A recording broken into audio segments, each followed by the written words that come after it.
Picture a Saturday afternoon in the late 1970s, before food courts took over the mall. Your mother has a paper shopping bag looped over one arm. The escalator is coming.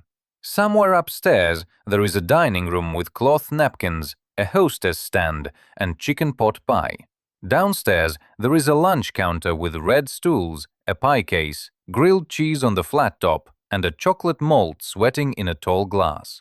You did not go there because it was fancy. Not always. Sometimes it was very fancy. But most of the time, you went because shopping used to take all day, and every great department store understood something modern retail forgot. If people were going to spend the afternoon under your roof, you had to feed them. Number 12 on this list comes from the Woolworth world, when a full hot plate could still feel like a small luxury. Number 4 was a popover people in Minnesota still talk about like it belonged to the family.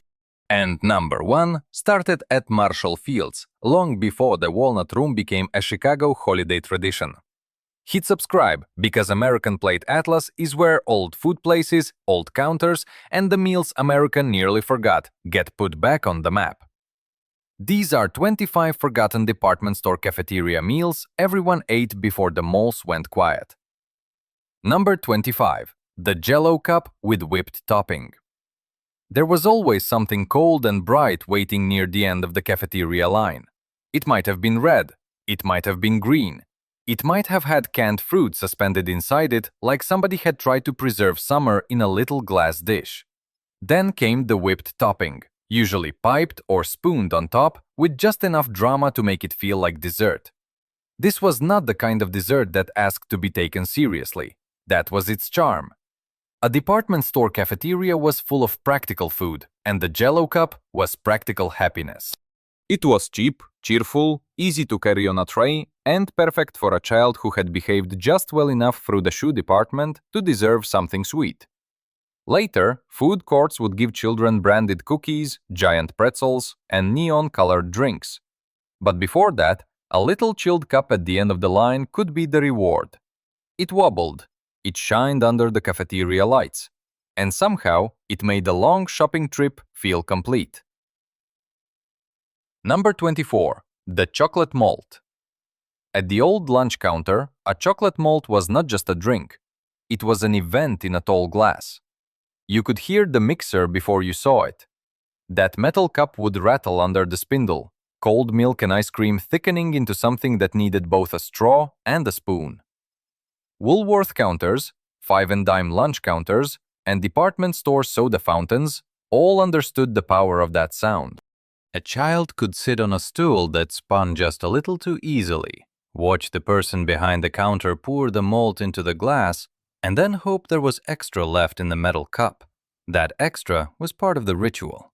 It made you feel like you had beaten the system, like the counter had given you more than you paid for. The malt was thick, cold, sweet, and old-fashioned even then. It tasted like chocolate, but it also tasted like being allowed to sit somewhere adult for a few minutes, with your feet not quite touching the floor. Number 23. Hot apple pie. Not every cafeteria pie was great, but hot apple pie had a way of making people forgive almost anything. The crust might have been plain. The filling might have been softer than a homemade pie. But when it was warm, when the cinnamon came up with the steam, when the waitress slid it across the counter on a small plate, it felt like the whole store had made room for you.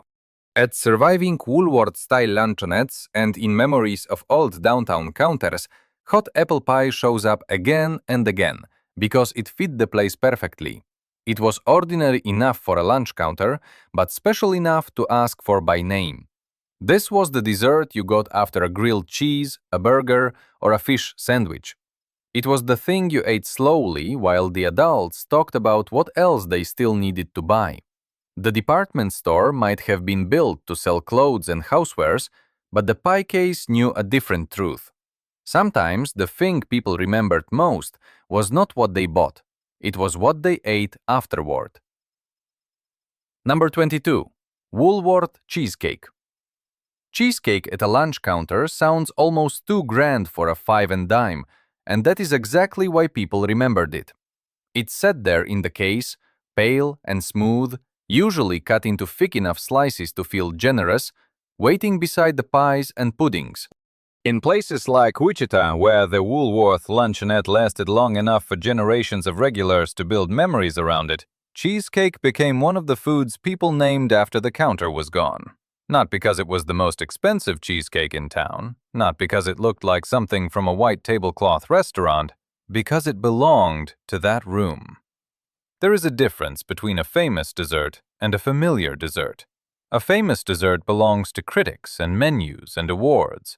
A familiar dessert belongs to people who know exactly which seat they liked, which waitress refilled the coffee, and whether the slice was better with a cup of black coffee or a cold glass of milk. Woolworth cheesecake was that second kind of dessert, the kind that did not need to travel far to matter. Number 21. The hot dog on a toasted bun. A hot dog at a department store lunch counter did not need reinvention. It needed a toasted bun, a line of mustard, maybe relish, maybe onions, and a plate that could be carried without ceremony. That was the beauty of it. In a downtown store, the hot dog was the quick lunch for someone who did not want a whole meal. It was for the child who was hungry now. It was for the office worker who had 20 minutes. It was for the shopper who had already spent too long comparing curtains and just needed to sit down. The toasted bun mattered more than people admit. A soft bun turned the hot dog into something limp and forgettable. A toasted bun gave it edges, warmth, and the smell of the grill. It made a simple thing feel like someone had cared enough to do one extra step. You can still buy hot dogs anywhere. That is not what disappeared. What disappeared was the sight of one arriving at a counter inside a store where your grandmother had just bought thread, socks, greeting cards, and school supplies. The hot dog survived. The room did not. Number 20. Grilled cheese with American cheese. This was the lunch counter plate that did not pretend to be anything else. White bread, butter, American cheese, heat, and patience. The bread had to come off the grill golden, not pale. The cheese had to melt all the way to the edges. If it stretched when you pulled the halves apart, the cook had done the job correctly. Old Woolworth regulars remembered grilled cheese because it was the kind of food a counter could make better than home in one specific way. At home, somebody might rush it. At the counter, the sandwich had its own rhythm. It sat on the flat top while the coffee poured, while the waitress took another order, while the stool next to you squeaked. There was nothing modern about it, and that was its strength. The grilled cheese belonged to a time when a hot lunch could still be built out of 3 humble ingredients and a little attention. This is what made the old lunch counter different. It was quick, but it was not yet fast food. There were stools, dishes, a person behind the counter who knew the regulars, and food that looked like somebody had cooked it instead of assembled it. Number 19. Ham salad sandwich. Ham salad was the kind of filling that lived behind glass. It belonged to the cold case, the lunch plate, the wax paper, the scoop that left a rounded mark. Chopped ham, dressing, maybe pickle relish, maybe celery, depending on the counter and the town. It was soft, salty, a little sweet, and absolutely of its time. Department store restaurants knew that not every shopper wanted a hot plate. Some wanted a sandwich that felt tidy. Ham salad could be served on white bread, toast, or a lettuce leaf if the room was trying to be a little more elegant than the basement counter downstairs. It was also a food of thrift, even when nobody said that out loud. Ham salad turned scraps and ends into something respectable. It stretched flavor. It made yesterday's meat into today's lunch. That made perfect sense in a five-and-dime world, where everything was supposed to feel useful. You do not see ham salad much in modern food courts. It does not glow on a menu board. It does not photograph like a smash burger. But for a certain generation, it still tastes like sitting with your mother in the middle of a shopping day. Number 18. The fish sandwich. The fish sandwich was quiet lunch counter food. It did not need a story painted on the wall. It was fish, bread, tartar sauce, maybe lettuce, maybe a toasted bun, maybe fries if the plate was feeling generous. It was especially useful on Fridays, but it did not wait for Friday to matter. Old department store and discount store restaurants often carried the kind of menu that tried to satisfy everybody. Burgers for children. Club sandwiches for adults. Liver and onions for the old regulars. And somewhere in the middle, the fish sandwich, plain enough not to scare anyone, filling enough to count as lunch. What made it work was the contrast. Hot fish, cool sauce, soft bread, maybe a little crunch around the edges. It was not glamorous, but neither was the fluorescent light over the counter or the vinyl booth near the entrance. The whole thing belonged together. The modern mall kept fried fish, but usually under a chain logo. The old counter made it feel local, even when it was not. That was the magic trick. A plain sandwich could feel like part of your town if you ate it in the same store long enough. Number 17, burger and fries. A burger and fries at an old store lunch counter did not arrive stacked taller than a person's mouth. It was simple. A patty, a bun, pickles, onions if you wanted them, maybe cheese, and fries that tasted best when stolen from someone else's plate. At Woolworth-style counters, Kmart restaurants, and small in-store cafes, the burger was the safe choice. It was what a child ordered when the menu had too many words. It was what a teenager ordered with a malt. It was what a tired father ordered because he knew exactly what he was getting. And that mattered. Department store cafeterias were not built only for food adventurers. They were built for families, and families need a few plates nobody has to debate. The burger and fries did that job. The smell also helped. A store could sell fabric, toys, tools, and perfume, but the minute the grill started working, the food had the upper hand. Suddenly, the whole trip bent toward lunch. Suddenly, the child who was bored 10 minutes ago had a reason to behave. There were fries at the end of the aisle. Number 16, the Turkey Club sandwich. The Turkey Club was department store respectability between 3 slices of toast. It had height, but not arrogance. Turkey, bacon, lettuce, tomato, mayonnaise, bread cut into triangles, and toothpicks holding the whole little tower in place. At Dayton's in Minneapolis, shoppers could dine on Turkey Club sandwiches under the same roof where they bought coats, gloves, dishes, and Christmas gifts. That is the old department store idea in one plate. You did not have to leave the building to make the day feel complete. The club sandwich worked because it felt just a little more polished than an ordinary sandwich. The triangles mattered. The toothpicks mattered. The plate looked arranged. A person could order it and feel like lunch had been chosen carefully, even if it was still just turkey and toast. Food courts made sandwiches faster. Delis made them bigger. But the old Turkey Club had a social function. It gave women shopping downtown, office workers on lunch break, and families making a day of it a meal that felt clean, familiar, and slightly special without asking too much from anybody. Number 15. The hot turkey sandwich with gravy. This was the plate that turned leftovers into comfort and made a store restaurant feel like a diner. Sliced turkey on bread, gravy poured over the top, mashed potatoes close by, maybe a vegetable if the cafeteria line was feeling balanced. In Kmart-style in-store restaurants and older cafeteria settings, the hot turkey sandwich belonged to the sit-down era of shopping. You did not grab it in a paper wrapper and keep moving. You needed a fork.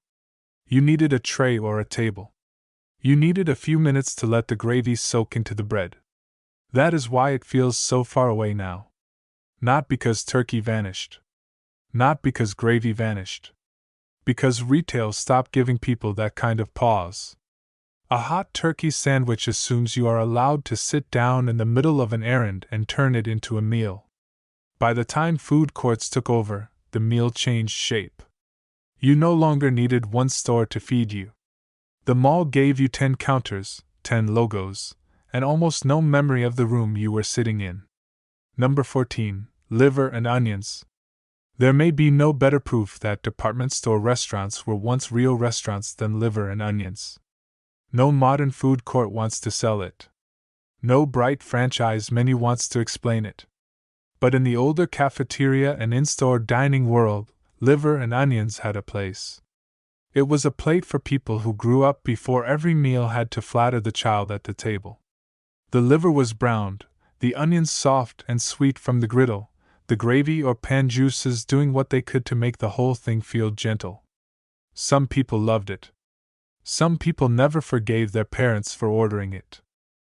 But its presence on those menus says something important. These restaurants were feeding adults. Not just shoppers as consumers, but adults with habits, preferences, and memories from home. Liver and onions was old-fashioned even when Kmart restaurants and store cafes served it, but old-fashioned food was part of the promise. When that plate disappeared, it was not mourned by everyone. Let us be honest about that. But its disappearance marked a change.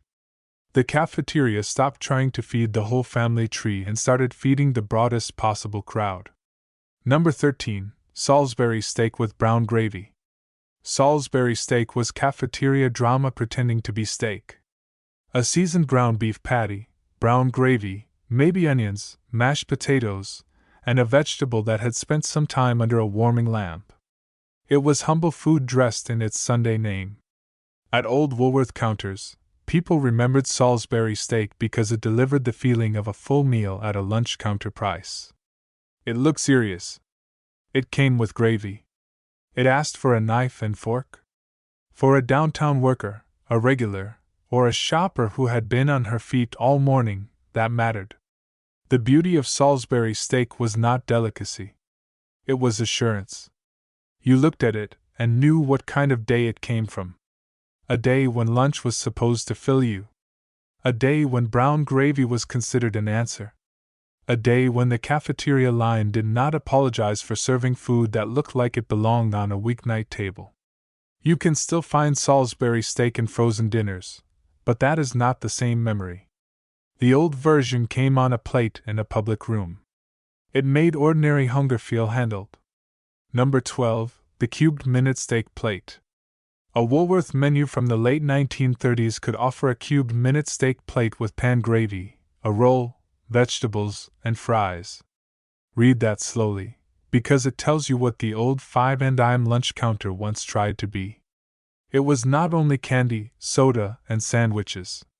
It could be a full hot meal. A small steak, gravy, a vegetable, bread, and potatoes, all inside a store where people came to buy practical things at practical prices. That was the whole idea, a little dignity at a price ordinary people could reach. The cubed minute steak plate belongs to the older world of department store dining, before the line between shopping and eating became so sharp. It was the kind of plate that said, "You can stay downtown. You can shop, eat, rest, and keep going." And it gave the cafeteria line something modern fast food often lacks, a sense of sequence. Cold dishes first. Hot station next. Rolls, pies, drinks near the end. The tray moved forward, and lunch assembled itself one choice at a time. Number 11, the carved roast beef plate. The carved roast beef plate was about theater. Not loud theater, not flames or open kitchens or a chef shouting over a counter. Just a person standing at the hot station, knife in hand, slicing meat while your tray waited. Classic cafeteria service sold food by sight. You did not have to imagine the entree from words on a menu. You saw it. You saw the roast. You saw the gravy. You saw the mashed potatoes and the vegetables and the row of pies waiting beyond them. That was the power of the line. Roast beef made the cafeteria feel abundant. It told the shopper that this was not just a snack stop. This was lunch. Maybe even dinner, depending on the hour and the store. A plate like that could feed someone who had spent the whole morning walking marble floors, riding escalators, comparing prices, and carrying packages. Number 10, roast chicken with dressing. Roast chicken with dressing sounds like Sunday dinner wandered into a store and decided to stay. That is why it worked. Dime store and cafeteria menus of the early and mid-20th century often leaned on food that felt familiar to people who did not want lunch to become an experiment. The plate had a rhythm Americans understood. Chicken, dressing, potatoes or vegetables, maybe cranberry sauce if the room was feeling festive, maybe a roll tucked somewhere on the side. It was not trying to be restaurant food in the modern sense. It was trying to be home food made available in public. That was a powerful thing, especially for women shopping downtown in the days when department store tea rooms and restaurants offered a respectable place to rest, meet, and eat outside the home.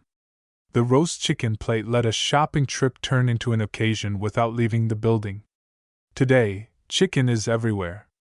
But roast chicken with dressing belongs to a slower dining rhythm. It assumes a tray, a plate, a table, a napkin, and enough time to finish without standing up again in 7 minutes. Cafeteria food sold itself by sight. You moved the tray, looked at the pie, watched the gravy hit the plate, and chose with your eyes before you ever sat down. Number 9. Chicken tetrazini. Chicken tetrazini was the kind of dish that made a department store dining room feel like it had a kitchen with opinions. Pasta, chicken, a creamy sauce, sometimes mushrooms, sometimes a brown top, served hot and comforting in the way casseroles know how to be. At Lazarus in Columbus, the more casual Buckeye rooms served home-style entrees, and chicken tetrazini belonged naturally in that world. It was not too formal. It was not too plain. It sat right in the middle, which is where department store restaurants often did their best work. The name made it sound elegant. The dish made it feel safe. That combination was perfect for a store restaurant. A shopper could order it and feel like she had chosen something with a little style, while still eating chicken, pasta, and cream sauce. These were the kinds of meals food courts did not inherit well. A slice of pizza could be faster. A burger could be cheaper. But a plate of chicken tetrazini needed a dining room. It needed a fork. It needed the kind of place where lunch still had permission to be soft, warm, and unhurried. Number 8. Hamloaf. Hamloaf is one of those foods that tells you exactly where you are. It does not belong to every region equally. It belongs to old community cookbooks, church suppers, Midwest tables, Pennsylvania and Ohio memories, and department store rooms that understood their own local customers. At Lazarus, the colonial room was remembered for hamloaf, and that matters because it shows how store restaurants once had personalities. They were not all trying to serve the same national menu. They fed the city they lived in. Hamloaf was not flashy. Ground ham and other meat shaped, baked, sliced, often served with a sweet or tangy glaze. It was economical, filling, and oddly festive if you grew up with it. It could look plain to an outsider, but to the right person, it tasted like a grandmother's table moved into a downtown dining room. That is the food memory department stores were good at creating. They took home dishes and gave them public rooms. Then the rooms disappeared, and suddenly the dish felt older than it really was. Number 7. The baked cheese sandwich. The baked cheese sandwich sounds almost too simple to be remembered, and yet it was one of the dishes tied to the old Lazarus dining rooms in Columbus. That is the thing about department store food. Sometimes the name was plain, but the memory around it was not. A baked cheese sandwich was not just a grilled cheese with a different posture. It suggested something more careful: cheese and bread heated until the edges changed, the center softened, and the whole thing became less like a snack and more like lunch. It was the kind of item that could exist comfortably in a room with tea, salads, soups, and women who had planned to spend the whole afternoon downtown. Food like this does not survive by being dramatic. It survives by being requested. Someone orders it once, then again, then brings a daughter, then that daughter remembers the room 50 years later. The modern restaurant world is full of bigger cheese sandwiches. Taller ones? Salter ones? More photogenic ones. But the baked cheese sandwich had something harder to recreate, a reason to exist in one specific place. Number 6. Chintz room chicken salad. The Chintz room at Lazarus was one of those department store dining rooms that people in Columbus remembered as more than a place to eat. It was part of the store's identity, and chicken salad was one of the dishes people asked about long after the lunch itself was over. Department store chicken salad had a particular job. It had to feel light but satisfying, elegant but not strange, familiar but polished. It could arrive on lettuce, with fruit, nuts, dressing, or a neat little arrangement that made the plate feel composed. It was ladies' who lunch food in the best old sense of that phrase, a meal that gave the afternoon a shape. At home, chicken salad might have been something made from leftovers. In a department store dining room, it became a signature. That transformation was the whole genius of places like the Chintz room. They knew how to take a dish people understood and present it with just enough care that it became a memory. You did not just eat chicken salad. You ate it at Lazarus. For Columbus shoppers, that difference mattered. Number 5. Dayton's Wild Rice Soup. Wild rice soup in Minnesota is not just soup. It carries a place with it. The grain, the cream, the warmth, the way it makes sense in a cold northern city where winter can turn lunch into shelter. So when Dayton's shoppers ate wild rice soup under that old department store roof, it fit. Dayton's in Minneapolis had dining spaces that were part of the store's larger magic. The Sky Room, the Oak Grill, the holiday displays, the music, the sense that shopping downtown was not an errand but a day. A bowl of wild rice soup belonged to that world because it felt local without needing to announce itself. This is what the strongest department store foods did. They attached themselves to cities. They made the store taste different depending on where you were. In Minneapolis, wild rice soup could sit on the table and make perfect sense. In Detroit, it might be Maurice salad. In Chicago, chicken pot pie. In Columbus, chicken salad from the Chintz room. The strongest department store foods were not generic. They belonged to cities. Dayton's in Minnesota, Hudson's in Detroit, Lazarus in Columbus, Marshall Field's in Chicago. That is why people still remember them. Number 4. Dayton's popovers. A popover is mostly air, egg, heat, and timing, which means when it is right, it feels like a little miracle. Crisp outside, hollow and tender inside, served warm enough that butter knows exactly what to do. At Dayton's, popovers became one of those food memories people carried long after the dining rooms changed, closed, or were renamed. The River Room in St. Paul, the Sky Room, the Oak Grill, the broader Dayton's world, all of it fed into the memory of a warm popover arriving before or alongside lunch. The beauty of the popover was that it made the meal feel generous before the meal had even begun. It was bread, technically, but it did not behave like ordinary bread. It rose dramatically. It looked fragile.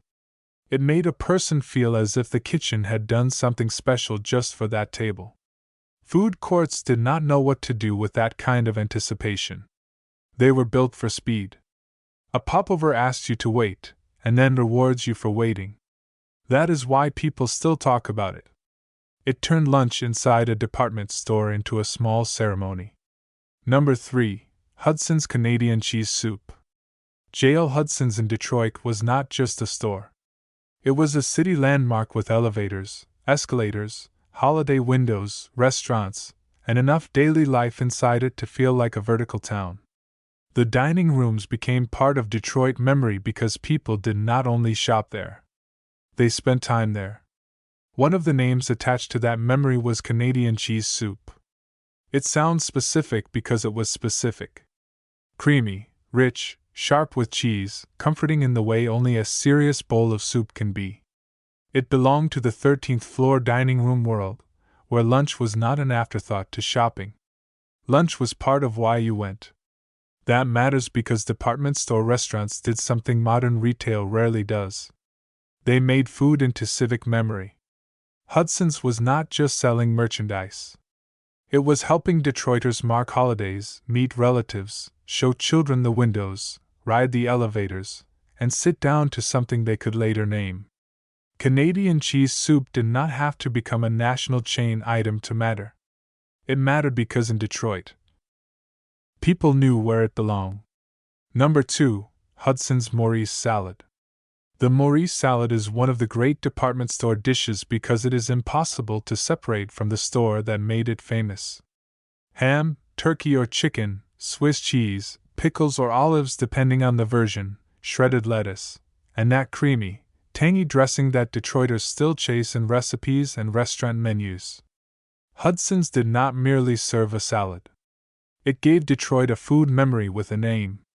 The Maurice salad belonged to downtown shopping, to the big store, to the dining room, to a city that understood Hudson's as more than retail. It was the place with the Christmas windows, the big flag, the elevators, the parade, the toy floor, and the lunch you remembered years later. That is why this salad sits near the top of the list. Not because every American ate it. They did not. Because the best department store foods were never only about national reach. They were about local devotion. A malt food court can sell the same slice of pizza in 50 states. Hudson's Maurice salad could only mean what it meant because it belonged to Detroit first. That is the kind of food memory that does not scale easily. Maybe that is why it lasts. Number 1, Mrs. Herring's chicken pot pie. At Marshall Field's in Chicago, the chicken pot pie has a story that reaches back to Mrs. Herring, a millinery clerk whose name became attached to one of the most beloved department store dishes in America. Long before the Walnut Room became a holiday tradition under the great tree, the idea was simple. Women shopping downtown needed a respectable place to eat, and a good meal could keep them in the store longer. That is the whole history of department store dining in one dish. Chicken, vegetables, gravy, pastry, warmth, and a room that made lunch feel like part of the city. Mrs. Herring's chicken pot pie was not fast. It was not disposable. It did not belong in a paper sleeve. It belonged on a plate in a room where shopping, social life, and food all touched. It is number 1 because it shows what was lost most clearly. Not just a recipe. Not just a menu item. A whole idea of public life. A store could be a place where a grandmother took a child at Christmas. A place where office workers ate lunch. A place where women met friends. A place where a pot pie could become part of Chicago's memory. That is bigger than food. But food is how people remember it. The truth is, most of these meals did not disappear all at once. They disappeared one room at a time. One lunch counter closed. One tea room was remodeled. One downtown store became too expensive to operate. One cafeteria was replaced by a faster counter with brighter signs. One mall food court opened, and suddenly the old department store restaurant felt like something from another century. But listen to the foods again. Chocolate malts. Hot apple pie. Ham salad sandwiches. Salisbury steak. Roast beef carved at the line. Chicken tetrazini. Wild rice soup. Popovers. Maurice salad. Chicken pot pie. None of them are just menu items. They are coordinates. They point to counters, escalators, shoe departments, holiday windows, tired mothers, bored children, waitresses who knew the regulars, and dining rooms that gave shopping a beginning, middle, and end. Modern stores still sell food. That did not vanish. You can get coffee while you shop. You can get a pretzel, a smoothie, a slice, a burger. But the old department store meal carried a different promise. It said the store expected you to stay. It expected you to sit. It expected the day to be worth feeding. So now I want to know yours. What was the store your family went to? Woolworth? Sears? Kmart? Lazarus? Hudson's? Dayton's? Marshall Field's? A local store only your town remembers? And what did you order when you got there? Put the store and the dish in the comments.